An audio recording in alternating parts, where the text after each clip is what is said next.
So, ito po ang ating Ergo Baby Omni 360. So, may kasama siyang box. May tag pa nga siya. May waist belt din.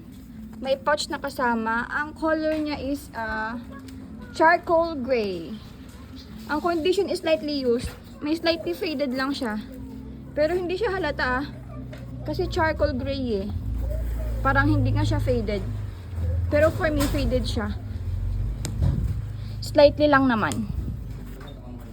At hindi halata. So, ganyan yung condition. Ito yung support sa sa head ni baby. All position pwede dito This is authentic original.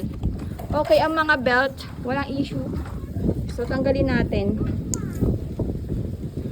Tingnan natin yung tag. Okay. Yan, ito yung tag niya. So, nasa isang tag. Ito pala. This one is charcoal gray. Cool air. Tapos, authentic yan. Search nyo lang sa Google. Yung Dadway. Isa yung authentic shop sa Japan na nagbebenta ng mga original items. So, ayan. Ayan, kaya nasabi kong light fade. Ayun kasi kasi ito medyo dark. Pero hindi halata Diyan lang sa part na yan.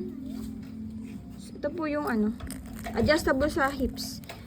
Matibay pa ng velcro, hindi overused. Ito, diba? Dikit na dikit pa siya. Hindi ko matanggal ng isang kamay lang. Sorry. Sobrang mura na po nito. Kasi kung hindi to faded, mahal ang presyo namin sa Ergo. Yan.